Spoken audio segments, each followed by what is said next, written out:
The silence aboard the Galactic Council's central chamber was deafening. Thousands of alien representatives from across known space sat frozen, their varied appendages trembling as the emergency broadcast played on the massive holographic display.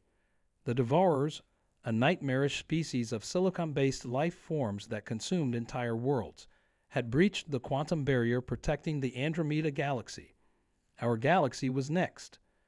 "We need 10,000 ships," Admiral Zexthan of the Unified Fleet announced, his crystalline form flickering with distress patterns. 10,000 ships to form a defensive line at the quantum barrier between our galaxies. Without this defense, the Devourers will reach our most populated systems within standard months. I watched from my position as Earth's junior representative as the most powerful civilizations in the galaxy, the Archeans with their psychic abilities, the Volturi with their advanced energy weapons, and the Mechborn with their superior AI systems, all remained silent. Not a single delegate rose to volunteer their forces. Surely the Archeans, with their Class 12 civilization status, can spare their quantum fleet, someone shouted from the back. The Archean representative's tentacles curled inward, a sign of refusal. Our calculations show a 98.7% casualty rate for any forces engaging the Devourers directly. The Archean responded, their translator struggling to convey their fear. We cannot sacrifice our fleet. One by one, the advanced civilizations made their excuses. Their technology was too precious, their people too important, their resources too valuable to risk in what they saw as a hopeless battle. That's when I stood up. My heart was pounding, but my voice remained steady. Looking around at these supposed advanced species, I felt something between disappointment and rage. Humanity might have been considered a Class 3 civilization, barely spacefaring by galactic standards, but we understood something these allegedly superior species didn't.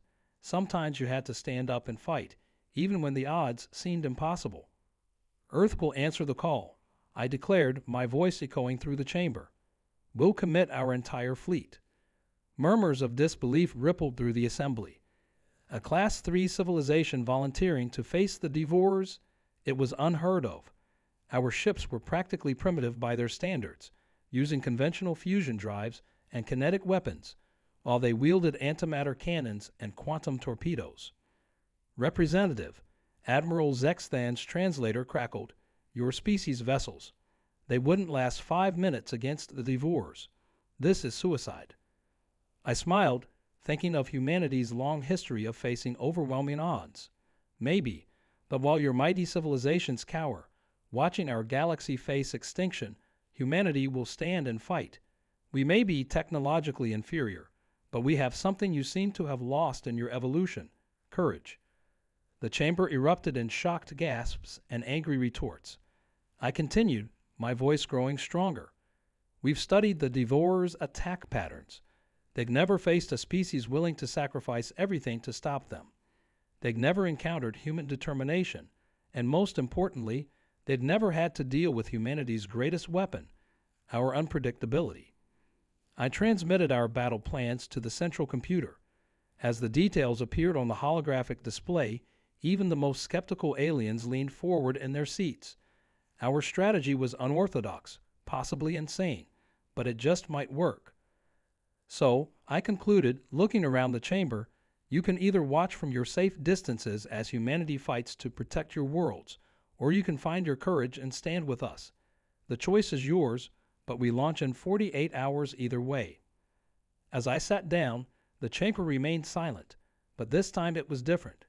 This time, the silence was filled with something new, shame, and perhaps a glimmer of hope. Humanity, the primitive species they had looked down upon, was about to teach the galaxy a lesson about bravery. The question was, would anyone else find the courage to join us? The next 48 hours aboard the Galactic Council station were unlike anything I'd ever experienced. Word of humanity's stand spread through every deck, every corridor, and every gathering space. Alien species that had never given humans a second glance now watched us with a mixture of curiosity, respect, and what I could only interpret as embarrassment. In my temporary quarters, I reviewed the latest updates from Earth. Our entire fleet, all 157 ships, was being prepared for what could be humanity's last battle. We weren't just sending warships, we were sending everything we had. Retrofitted cargo vessels, research ships, even our deep space mining platforms were being converted into combat vessels. Every ship was volunteered, not commanded. When Earth's governments had asked for volunteers, we had to turn people away. There weren't enough ships for all who wanted to fight. A soft chime announced a visitor. To my surprise, it was a young Volturi engineer, their bioluminescent patterns showing signs of agitation. "The weapons on your ships," they said without introduction, "they won't penetrate Devourer shields, but I might have something that could help." That was just the beginning. Over the next day, more aliens came forward, not their governments or official representatives, but individuals who couldn't bear to watch humanity fight alone. A Mech-born AI specialist offered to upgrade our targeting systems. A group of Arxian students proposed modifications to our shield generators. They couldn't officially help, but they could share their knowledge. During a strategy session in the war room, Admiral Chen's hologram flickered as she shared the latest modifications to our plan. "The Devourers expect conventional warfare," she explained to the gathered volunteers. "They've never faced an enemy willing to use their own ships as weapons. Our vessels might not be able to penetrate their shields with traditional weapons, but a fusion drive detonating inside their fleet formation, that's something their predictive algorithms haven't encountered." Our plan was insane, but it was also uniquely human. We would use our technological limitations as advantages. The Devourer's quantum sensors were calibrated for advanced energy weapons and exotic particle emissions. They weren't designed to track simple kinetic weapons or detect the heat signatures of our primitive fusion drives.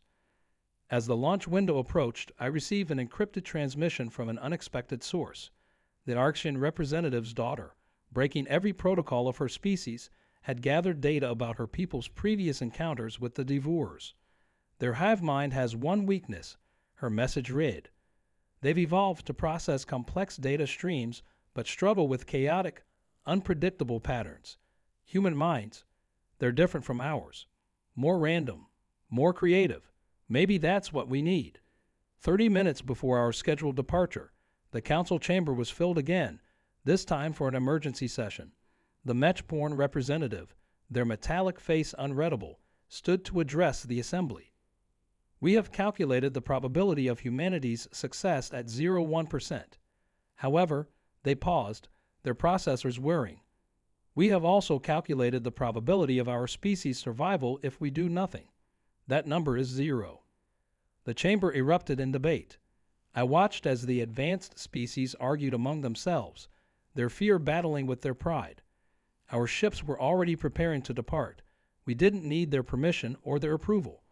But as I turned to leave, a new alarm sounded throughout the station.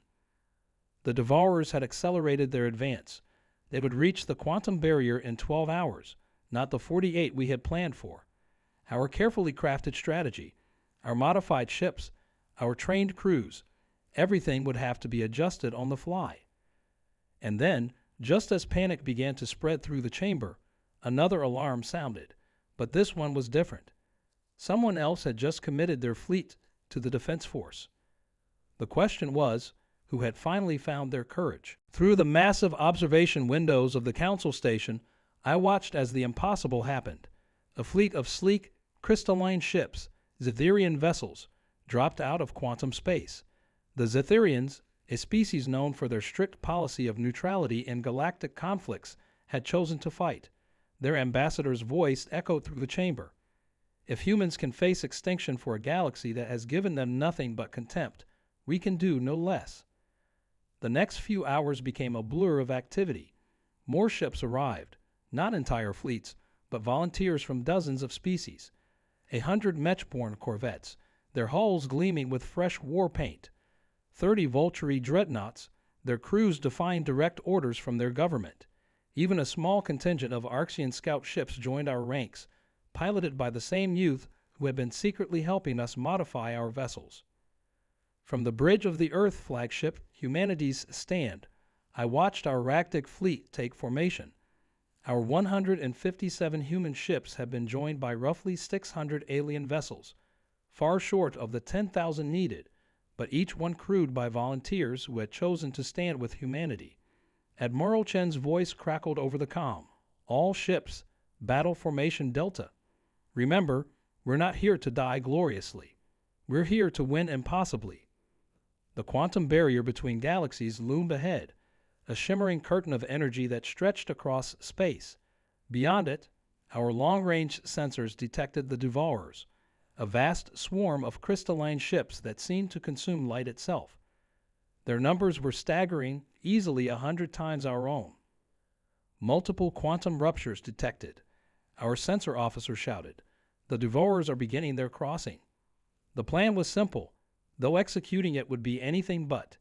Our ships, arranged in a complex three-dimensional pattern, would let the first wave of Devourers cross through. The enemy's arrogance, their certainty that no lesser species could harm them, would be their weakness.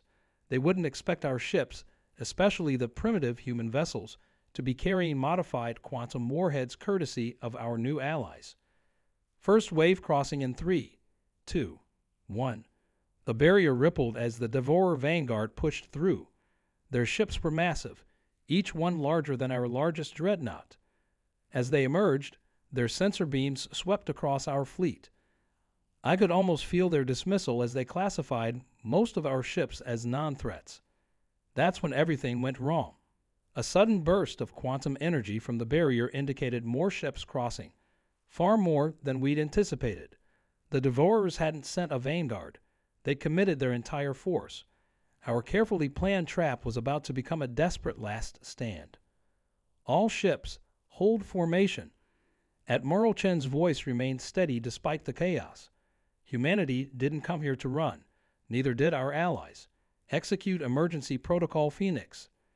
I watched as our fleet began an intricate dance, human ships moving in seemingly random patterns while our alien allies maintained their positions. The Devourer's predictive algorithms would be trying to make sense of our movements, trying to anticipate our strategy. But how do you predict the actions of a species that embraces chaos as a tactical advantage? The first Devourer beam lanced out, vaporizing 3 ships instantly. The battle had begun, and we were vastly outnumbered. But as I watched our fleet move into attack position, I remembered something my grandfather used to say. The size of the dog in the fight matters less than the size of the fight in the dog. The next few moments would determine not just humanity's fate, but the fate of every species in our galaxy. And as the space around us lit up with weapons fire, I realized we were about to show the Devourers why they should have never underestimated the most unpredictable species in the galaxy. The real question was, would our insane plan work, or had we just gathered the bravest souls in the galaxy together for history's most spectacular last stand? Quantum signatures destabilizing. The sensor officer's shout cut through the chaos of battle. Something was happening to the barrier between galaxies, something none of our simulations had predicted. The massive energy exchange from both our weapons and the Devourer's attacks had created an unexpected reaction with the quantum field. Through the view screen, I watched as space itself seemed to twist. The barrier, which had stood for billions of years, was beginning to collapse. If it failed completely, there would be nothing stopping the rest of the Devourer armada from pouring through. We'd have unknowingly engineered our own destruction. New contact. Multiple voices shouted at once. At first, I thought more Devourers had broken through, but these signatures were different. From the depths of space, massive ships emerged, ancient vessels covered in markings none of our databases recognized. They moved with impossible grace for their size, their hulls absorbing weapons fire that should have torn them apart. "This is Guardian Architect Zara of the Precursor Defense Network," a voice echoed through every ship's communication system. "We have watched and waited, testing the younger race's resolve. Humanity's stand against extinction has proven that our long vigil was not in vain. The Precursors, the mythical first civilization, believed to have vanished eons ago. They hadn't disappeared. They'd been watching, waiting for a species worthy of their legacy. As their ships engaged the Devourers, we witnessed technology beyond anything our galaxy had ever seen. But even with the precursor's help, the battle was far from over. The quantum barrier's deterioration was accelerating, creating violent rifts in space-time around our ships. We had minutes, perhaps seconds, before the entire region became a gravitational meat grinder. All ships, this is Admiral Chen. The precursor's arrival doesn't change our mission. Execute Protocol Phoenix, now. Our fleet broke formation, but not in retreat. Human ships, the most vulnerable yet most maneuverable of our forces, accelerated straight toward the largest rifts in space. The Devourers, their hive minds struggling to process this seemingly suicidal move, diverted their attention from the precursor vessels. That's when I understood the true genius of humanity's primitive technology. Our fusion drives, considered hopelessly outdated by galactic standards, were actually perfect for what we needed to do. The quantum rifts weren't just tears in space, they were potential weapons. All human ships on my mark. Admiral Chen's voice was steady despite the gravitational forces threatening to tear our vessels apart. Release fusion containment protocols. Let's show these silicon nightmares why sometimes the simplest solution is the best one. The Devourers, realizing too late what we planned, tried to retreat, but they had committed too many ships through the deteriorating barrier. They were trapped with us, their advanced quantum drives useless in the chaotic space-time distortions. What happened next would rewrite physics textbooks across the galaxy, assuming any of us survived to write them. 157 human fusion cores deliberately destabilized near quantum rifts. We're about to interact with precursor technology and devour energy weapons in a way that had never been attempted in the history of the universe. As I watched the energy readings spike on my console, a strange calm settled over me. We had started this battle as the galaxy's cowards, the species too primitive to matter. Now we were about to prove that sometimes the most powerful force in the universe isn't advanced technology or overwhelming numbers. It's the sheer audacity to attempt the impossible. The question wasn't whether we would survive the next few moments. The question was, what would happen when humanity's desperate gambit collided with the power of the precursors and the chaos of a collapsing quantum barrier? The universe was about to find out. The universe, as it turned out, wasn't ready for what happened next. As our fusion cores detonated in sequence, the quantum rifts didn't just grow, they synchronized. The laws of physics seemed to hold their breath as human ingenuity collided with precursor technology and devour energy weapons. The result was beyond spectacular. The rifts collapsed inward, creating a cascading quantum implosion that caught the bulk of the Devourer fleet in its grasp. Their mighty ships, capable of consuming entire worlds, were being crushed by forces they had never encountered, forces created by the very species they had dismissed as primitive. Energy readings off the scale. Someone shouted over the fleet-wide channel. The barrier, it's not just collapsing anymore. It's transforming. The precursor ships moved with purpose, their ancient technology working in harmony with the chaos we had unleashed. What had seemed like a desperate last stand was becoming something else entirely. A controlled quantum reaction that was rewriting the very fabric of space between our galaxies. This was always the plan. Guardian Architect Zora's voice carried a note of satisfaction. For eons, we searched for a species with the perfect blend of courage, creativity, and just the right amount of reckless brilliance. The Devourers could never be defeated by technology alone. They had to be outthought by minds they couldn't predict. Through the view screen, I watched as the remaining Devourer ships tried to retreat, their hive mind finally experiencing something new, fear, but they had nowhere to go. The quantum barrier, now transformed by the combined forces we had unleashed, had become a one-way trap. The more they struggled, the more thoroughly they were ensnared. Admiral Chen's voice cut through the chaos. All surviving ships, fall back to safe distance. Let's give the precursors room to work. What happened next defied description. The precursor ships arranged themselves in a complex geometric pattern around the transformed barrier. Energy pulses synchronized with the quantum fluctuations we had created, and suddenly the barrier wasn't just a barrier anymore. It had become a prison, a quantum cage specifically designed to hold the Devourers. Humanity's primitive fusion drives, Guardian Zora explained, provided exactly the type of chaotic energy signature needed to catalyze this transformation.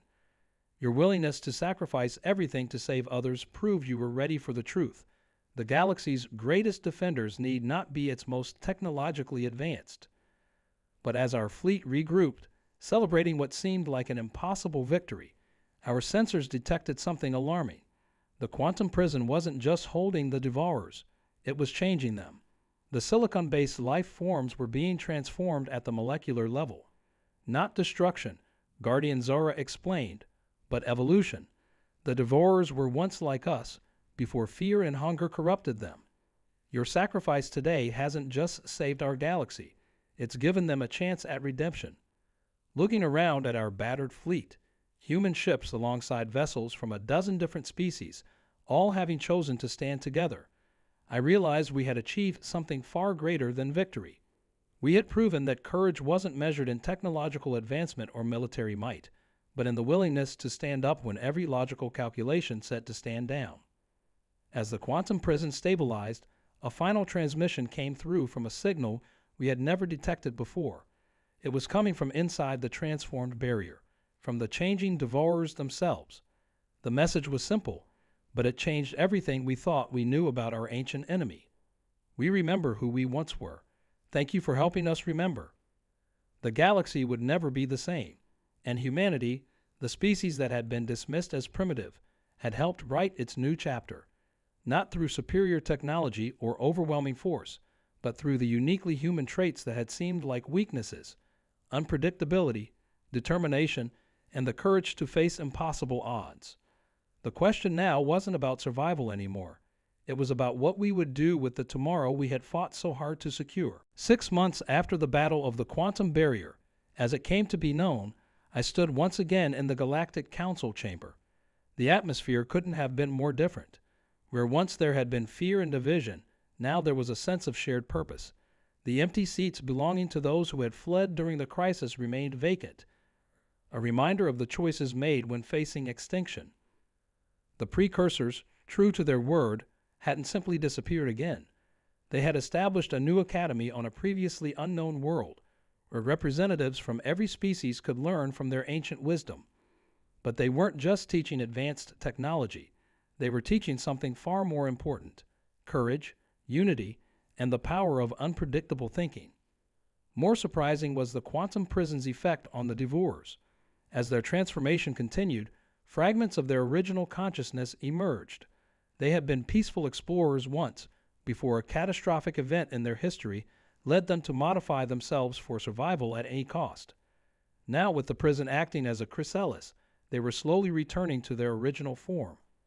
Admiral Chen, now serving as Earth's primary representative to the Council, stood at the podium. "The galaxy stands at a crossroads," she began, her voice carrying the weight of experience. "We face a choice between returning to our old divisions or embracing the lesson we learned during the crisis, that true strength lies not in isolation, but in standing together." The changes were already visible. The Arctians had opened their psychic academies to other species for the first time in their history. The Vulturi were sharing their energy weapon technology, recognizing that protected knowledge helped no one when facing common threats. Even the Mechborn had begun incorporating what they called human randomness factors into their decision matrices. But the most profound change was in how the galaxy viewed humanity. We were no longer seen as primitive upstarts. Our outdated technology had proven that sometimes the simplest solutions were the most elegant. Our unpredictability, once mocked, was now studied. Our courage, once dismissed as foolishness, was now celebrated. The volunteer fleet that had stood with us against the Devourers had formed the core of a new galactic defense force. Ships from dozens of species now trained together, learning to combine their strengths and compensate for each other's weaknesses. The fleet's motto, suggested by a young Zetherian captain, was simply, "Stand together." As I prepared to leave the chamber for the last time, my assignment as Earth's junior representative coming to an end, I received one final message from Guardian Architect Zora. The contents made me smile. The true test of a civilization is not its technological advancement, but its capacity for growth. Humanity passed this test not by being the strongest or the most advanced, but by being brave enough to stand up when others stepped back. Remember this lesson well. Walking through the station's corridors, I passed the newly installed memorial wall. It displayed the names of every ship and crew member who had volunteered for what seemed like a suicide mission. Human names were interspersed with alien ones, a testament to the bonds forged in our darkest hour. The galaxy was changing, evolving into something new.